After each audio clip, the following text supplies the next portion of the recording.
Hello and welcome to another episode of In the Green.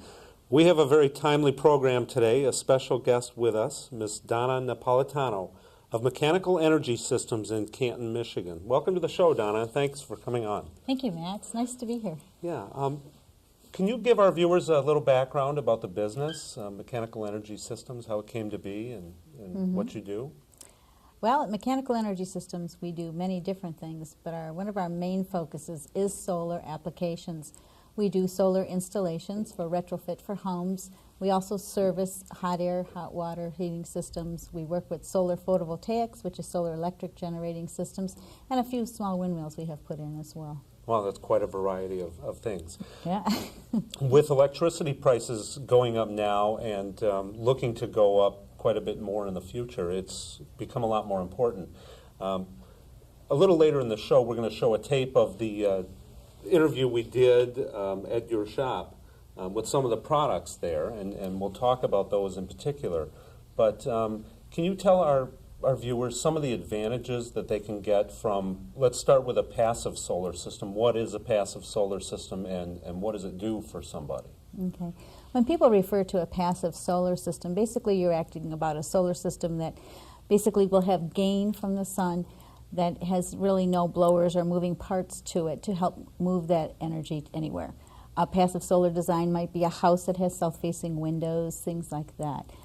Passive solar basically is used to help heat homes by just using the sun's rays facing into southern exposures. Mostly we work with active systems, and active systems would be something that would have a powering plant also in with it, such as our solar pool heating. Actually, we use the pump from the pool system, which people have to run anyway. So what we do is we put a bypass after that pump filtering system, and then we send the water to collectors. And the collectors are black, and they're made of a copolymer material resistant to ultraviolet rays and pool chemicals. So as the pool water circulates through these collectors, the heat is transferred into the water and then into the pool. Therefore, in many cases, eliminating gas heaters, which of course, gas heaters cost a lot to run. When you think about heating a pool with a big hole in the ground, with just eliminating all that heat constantly, and anything below 3 feet is 55 inches in degrees, or 55 degrees in temperature. So this is the way that we can help to heat that water without utilizing a utility such as gas. Well, that's really a neat system, and that's one of the things we looked at the shop. Right. There are also applications you do that provide more light than heat, because both of those are beneficial. Right. Well, when you're talking about electric, of course, you're talking about turning lights on in the home as well. We have a product which is called Solatube, and what this is a tubular skylight. It's a highly reflective tube which is lined with a Spectra 2000, which is almost like a mirror, and has a dome on the top, and as the sun shines down into the dome, the light is reflected back and forth and intensified. As it comes down the bottom of the tube, it is broken up and spread out throughout the room through a diffuser. This way we can bring natural light into the home, which is much more friendly to the human than incandescent light is. Right, that's so it's kind of a passive system in itself too, because basically it's just bringing light into the house. But it's helping you to save on your electrical and your wattage and things and using lights. Right. When you were talking about the swimming pool heaters, they have a pump that pumps the water. Have you done any installations to power those by solar power? We have not. Basically, the pumps that they use for pool systems to filter them are much more of a high head pump, so you need much more electricity to operate a high head pump. But we do have, which is very kind of exciting. That might work in Arizona, I guess, or well, Florida. it still would be a kind of a different thing, because there's a different kind of gearing that goes into those pumps. Okay. But what we do have is we have a solar hot water heating system, which consists of two 4x8 collectors, which are aluminum and copper absorber plates, and that has a low pressure pump, so we can power that with a PV panel. So this system has actually 3 panels. One of them is an electric panel that powers the pump. So we are able to create or make hot water without even having any extra outside electricity provided for the system. Now, would that be in place of a standard hot water heater in a home? Well, actually here in Michigan, we can only do about 70% of the water heating. because of the amount of sun So that it would we be an have. auxiliary It would be an heater? auxiliary. We put in, you have your standard 40-gallon hot water heater. We have a solar storage tank, which is maybe around 80 gallons or so, and this water is preheated by running it through the collectors. Sometimes there's heat exchange systems that are utilized where we put antifreeze glycol into the system, and then the heat is transferred into the water. This water is stored in that storage tank, and then that is fed into your existing water heater. Of course, if the water is warm enough, the water heater doesn't turn on. Spring, summer, and fall, we can do a great portion of it. Wintertime, it's not as well. Not as much we can do there.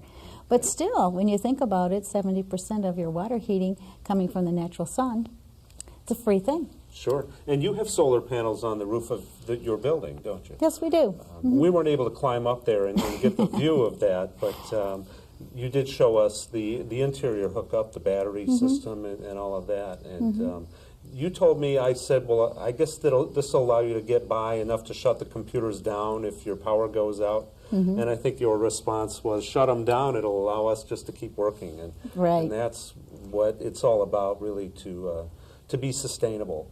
Right. And so you can continue business as usual. That would give you a competitive edge, too, in this Absolutely. day. And you could probably develop a system that would be able to make your business or office run on the solar electric. It would be more of a costly endeavor, of course, going up front, because you're building your own little utility plant, and they're not cheap to build. Right. Ask the government, right? Sure. Ask Detroit Edison. But they do pay for themselves, They and, do. and under the new Bush energy plan as such, I guess there are some credits for solar. Yeah, they're talking about bringing some credits back. I'm getting that cue from the stage manager here that it's time to go to the tape, and we'll come back in a few minutes and talk a little more about the installation at Seaholm High School and the future of all those things. So, great. Again, you're watching in the green, and our guest is Donna.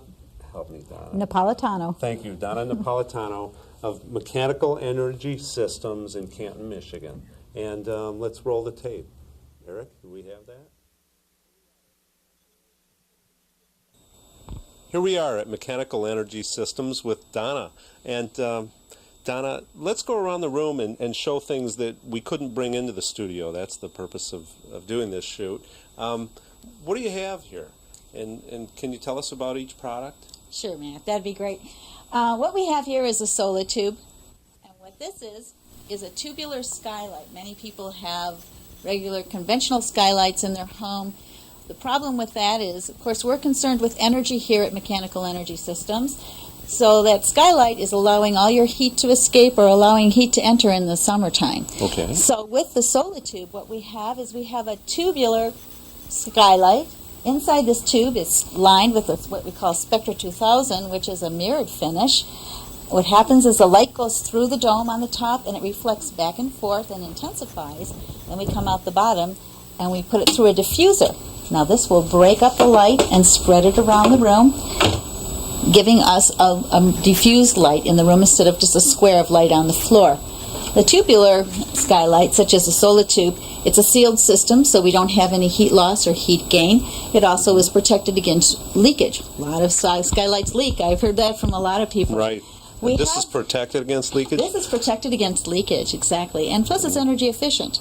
Plus natural light, what a wonderful thing to bring into your room. You can see in my office here we have brought in lots of natural light. Makes you feel good when you have that natural light going on. Is that a lifetime guarantee, or is there a warranty on it? Lifetime guarantee as long as the sun something? shines. No. I mean, about the leakage, because that's a common concern that people... Right. That is a lifetime guarantee on the leak. As long as your roof is in good condition, there should be no problem with that at all. So they come in a couple of sizes. They come in the 10-incher, which does 100 to 150 square feet, like for a bathroom application. We have a dark bathroom. Bring in the natural light, makes it very nice inside. Right. We have a 14-inch, which you actually can see over my desk. Can you get a shot of that over there? That's a nice... That's a 14-inch over my desk. Fills my brain with all the endorphins of the natural sunlight.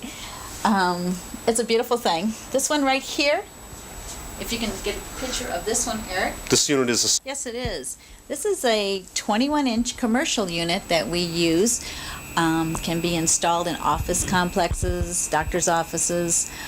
Nursery schools, senior citizen homes would be a great application of this. What we have is a 21-inch tube and an OptiView lens. The OptiView lens brings in a little more light. It also, you can look out of the OptiView lens and see the sky. Notice how the sky and the clouds are actually reflecting down into the tube? Right, that's really neat. It's very sparkly, isn't it? Yeah, it's really bright today, and it's not, I mean, it's sunny, but it's not really bright sunny today. That's right. That's because it has that Spectra 2000 finish inside, and that light is reflecting back and forth and intensifying. So when it does come through the OptiView lens, it's very nice and bright. It's a full spectrum, so we get a pure white light coming through. Oh, right, you get all the ultraviolet rays and everything else. So Yeah. plants would do well. Night light effect, exactly. Right. Can you tell me what this is? That is a solar pool heating collector. Solar pool heating is the most efficient use of solar in Michigan. When do we have the most sun in Michigan? During the summer. So we can utilize these panels to heat large volumes of water to swimmable temperatures, mid-80 type ranges. Most people who have in-ground pools especially have gas heaters. We've all heard or have now experienced the doubling in gas prices right now.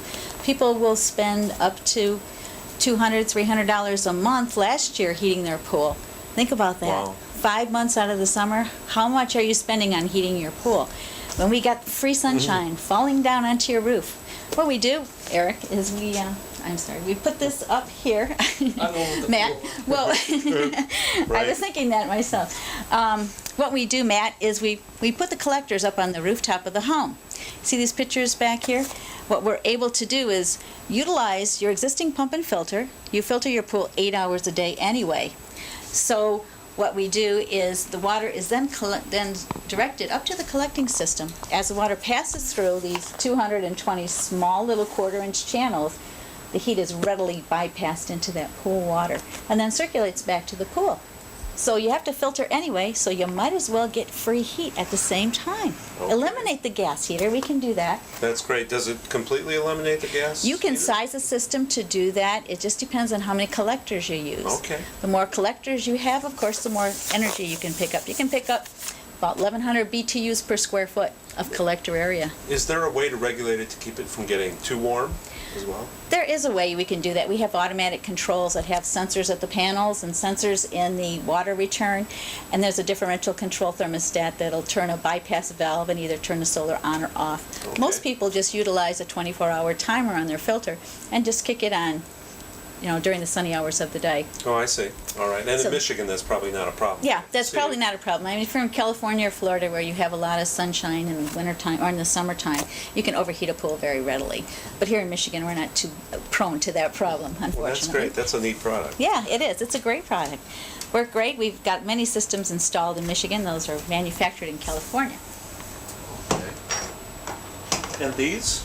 Those are photovoltaic panels. That actually is a flexible laminate panel, which you could put on your boat to keep your batteries charged. I mean, what a pain is it to go to your boat and your battery's dead. Now what are you going to do? This way we have a collector that's going to be constantly charging that battery and keeping it charged so that when you go on that weekend trip, you've got that battery already set. These panels also come in rigid form, which would be this one over here. This is an example of a solar collector, a PV collector. It has an amorphous panel in it, which actually takes that light and produces electricity again. It can be mounted on an RV, or you can mount them on your home. There's a lot of different applications that you could use this for. Is that equivalent to the flexible? It's equivalent, yes, exactly. The flexible just has the flexible is waterproof as well, so that's why it's a nice little feature that you can work That's with why on you the said boats, boating especially, boats or RVs too as well. So Okay. it's nice and set up there. We do have a photovoltaic system on the top of our rooftop here. We had a lot of problems with electrical outages going on here. So what happened when that would happen? My computer would totally crash down and would be a problem to get that back up again. So what we did was we put photovoltaic panels on our rooftop here, and they actually charge batteries, which are in this green box over here, which is our battery storage. In there we have 12-volt deep cycle batteries, which are charged by the photovoltaic system. If the electricity happens to go off, what happens is this circuit breaker here will click over and it will take certain areas in the building, which is the lights and the computer systems, and charge them back up. That inverter there will turn it over from DC to AC, so that now we can have fully powered electrical equipment. Okay. And it will just kicks right in all by itself. And assuming an average load, how long will that last? It'll last several hours, depending on what our usage is at this time. Well, with it. that's great. Plenty of time to shut everything down. Plenty of time to shut anyway. everything down. Well, no, to just keep it running. Really? Just keep it running, and you don't have to worry about It's resetting amazing. computers. All It the is. rest of us, if the power goes out, we want to just have enough time to shut everything down. Right, right. No, I just keep But- on rolling and keep on working. Well, that's great. And this unit looks pretty interesting. Hold on. And this unit looks pretty interesting. Donna, can you tell us what this is? This is another one of our energy conservation devices. This is what's called a solar attic fan. And on here we have a photovoltaic panel by Siemens. And what this is, it actually takes the light and turns it into electricity, which powers this fan. And can you get the picture of this fan in here? This is actually a mirror, and the A fan mirror, is up and the fan is up in underneath. there. We have just a light bulb shining onto this photovoltaic panel here, and the fan is still spinning. What this tells you is that this can actually work even in the wintertime when we have low light levels in Michigan. And what is that fan going to do for you? It's going to help to circulate that air so we don't have a problem of condensation building up columns of mold in your attic in the wintertime. Several people in the area have had that kind of a problem. It also helps to keep your roof from having ice dams and things like that, which is also another problem here in Michigan. During the summertime, when we take this fan and put it on the outside of your roof, it is fully charged by full sunlight, and this blade just spins like crazy, and it pulls that heat out of your attic. And what that does for you, it makes your home cooler, makes it your air conditioner has to work a little less harder, so you're Right. saving on your electric bills. You're also preserving your roof. It makes your roof last much longer to keep that heat and that condensation pulled out of your attic. Right, right. What does a unit like this run? A unit like this runs $395. Okay. So it's not a real big investment for a lot of extra goodies that come along with Right, it. just cut a hole in the roof, stick it on, and Yep. it'll probably pay for itself fairly quickly in reduced air conditioning bills. Right, exactly. And as well as preserving your rooftop as well. Right? Well, that's pretty So neat. it's kind of a fun product, isn't it? Right. Simple and easy. Mm-hmm. And even at night, when it's dark, of course, there's no light that will hit the collector, but it acts as a 14-inch passive air vent, which most people have air vents on their home right now that are passive, but most homes in this area are inadequately ventilated. So Right. this actually helps to draw that air out of there. Instead of replacing an attic vent, put an additional Right. spot in. Just Exactly. cut a hole, screw it down, and you're in business, right? No wires, Mm-hmm. No wires, no. mess. The average homeowner can do it himself and get up on the roof and do the installation. Right? No electrician is needed, no permits are needed to pull electrical. Well, that's a neat, simple product. That's great. Good. Well, that was an interesting visit to your shop, Donna, and thank you for having us there. Tell our viewers exactly where is that located? Our shop is located on Canton Center Road, half a mile south of Joy Road, just south of Plymouth. Our address is 8130 Canton Center Road. Okay, and you have a website as well, right? It's www.mes1.com. Yes, that's the digit1.com.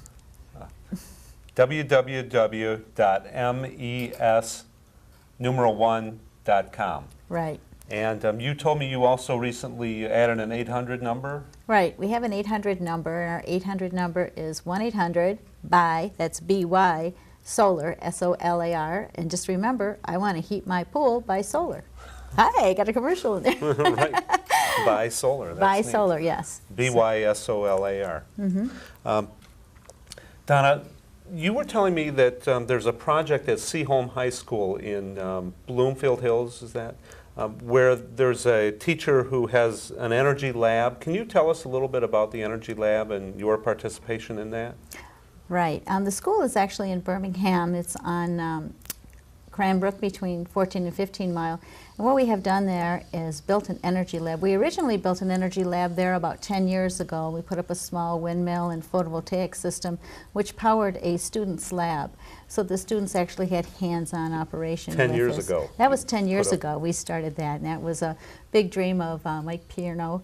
and Joe, of course, was my husband, who was the president of Mechanical Energy Systems, to eventually one day build an energy lab there. And we have just finished that project. We put up a 90-foot tower with a 16-foot windmill blade on it that'll produce 3,000 watts of electricity. We put in a solar PV laminated system, photovoltaic, which produces 2,000 kilowatts. We also have a battery storage bank of 5,000 watts. There's all kinds of energy control devices within a lab over there. All the students have kind of a hands-on kind of look at everything going on. There's actually this equipment, all the energy lab is powered by alternative energy, which is really an exciting program because the kids get hands-on learning. They work with the energy, they measure it, they learn how to use it in different applications to power different vehicles and things like that. So all of the energy that they use in the energy lab, including the lights in the classroom? The lights, the computers, everything that's in that room is run off of this system.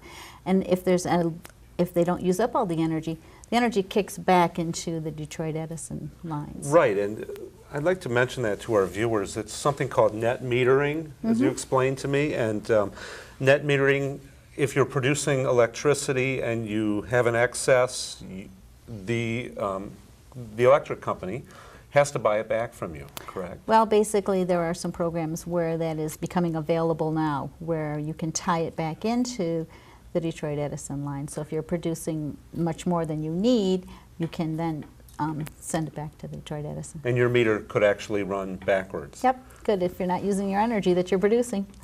Whereas at the school, they might be able to do that because basically, you figure summertime, they may have some downtime there when the kids are on summer break, but we are producing all kinds of energy with our photovoltaic system and our windmill. You wanted to talk a little bit about energy conservation and about how important that is because it's one thing to generate new electricity or new energy and to use up fossil fuels or to create nuclear power, but we have a certain amount of consumption in this country. What can we do? I mean, reduction of that would be I think the way to go, basically right? here in Michigan too, I think it's really important for us to realize that conservation is a real big part of our Michigan environment, is very important to our homes. We spend a lot of money to produce electricity or energy, but we sometimes neglect the facts that maybe new windows are very much more energy efficient than the windows that you have now. Good insulation levels are very important as well.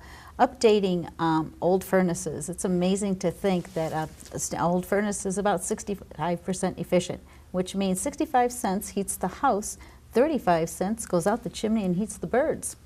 What's that for? You could put in a new 90% efficiency furnace and they even go up to like 94%. Now you're only spending 6 cents out to the birds, and we actually vent that out of a PVC pipe because the temperatures are so cool. And we're able to keep all of that energy that we spent, or all of that money that we spent on producing that energy in the home, hopefully, by having more insulation and better windows. But conservation is a really big part of everything. And I think that once people start getting into that mode, they can learn very quickly that they can start saving. Right, I think so. And you were talking about the high-efficiency furnaces. Your company, Mechanical Energy Systems, you sell, install, and service high-efficiency furnaces as well, right? Right, we do that as well.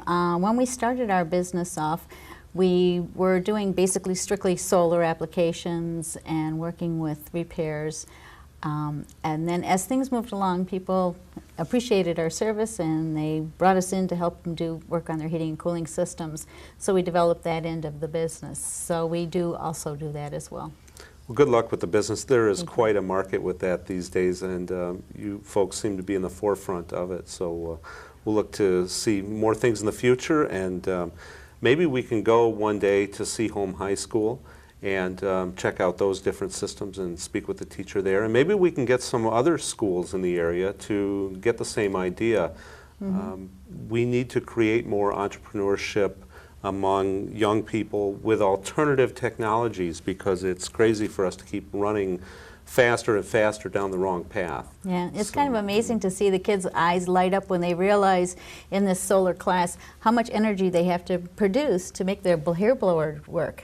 I mean, the hair dryer, they think they turn it on every day and they don't think about how much electricity it actually needs to do that. But when they have to put the formulations together, figure out how much they have to use to make something simple as that work, it kind of boggles their mind, I think. It's a good interesting to learning see charts experience. of how much different appliances consume. And these days, our VCRs have memories in them, and they're on all the time, and they consume a lot of energy. So, Absolutely. A lot of people who, or some people who live off the grid, which means that they supply all their own energy. And just small things like that just eat up a lot of the electricity that is so precious to them because they need it for more valuable times when they can run different heaters and things like that in their homes. So. sure. Well, if we don't do something soon, we may all be off the grid, not with our the grid own may not desires. Well, yeah. the grid is always going to be there, I think, and they're just building more grids. Sure. And Well, there's it's a going to cost somebody discussion- more money, so it's like, what, are you going to be the victim of the energy crisis, or are you going to do something to help yourself and do conservation and find nice ways to be able to, energy-efficient ways to be able to save money and create your own little energy package for yourself. Right. Well, again, thanks for coming on the show, Donna Napolitano. Thank you and very much for we that. wish you and Mechanical Energy Systems all the best, and say hello to your husband, Joe, and we'll hope to see you again. Okay, And thanks. great. You've been watching In the Green, and we'll be back.